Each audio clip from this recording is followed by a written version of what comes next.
ಮಹಿಳಾ ಮೀಸಲಾತಿಗೆ ವಿರೋಧ ಇಲ್ಲ. ಯಾಕಂದರೆ 23ರಲ್ಲೇ ಪಾಸ್ ಆಗಿದೆ ಪಾರ್ಲಿಮೆಂಟ್, 23ರಲ್ಲಿ.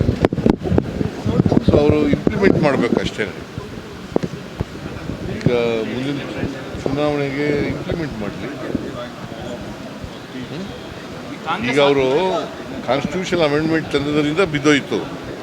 ಕಾನ್ಸ್ಟಿಟ್ಯೂಷನ್ ಅಮೆಂಡ್ಮೆಂಟ್ ಒಂದೇ ಮಾಡಿದರೆ, ಮಹಿಳಾ ಮೀಸಲಾತಿ ಒಂದೇ ಮಾಡಿದರೆ, ಡಿಲಿಮಿಟೇಷನ್ ಮಾಡ್ದೇನೆ ಅದನ್ನು ಮಿಕ್ಸ್ ಮಾಡಿದ್ರು, ಅದರಿಂದ ಬಿದ್ದೋಯ್ತು. ಕಾನ್ಸ್ಟಿಟ್ಯೂಷನ್ ಅಮೆಂಡ್ಮೆಂಟ್ ಮಾಡಿದ್ರು.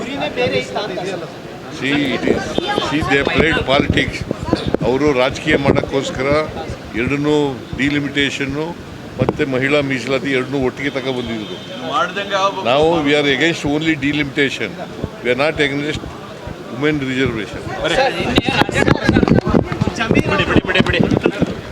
ರಾಜಣ್ಣ ಅವರು ಸಿಎಂ ಅಸಹಾಯಕರಾಗಿದ್ದಾರೆ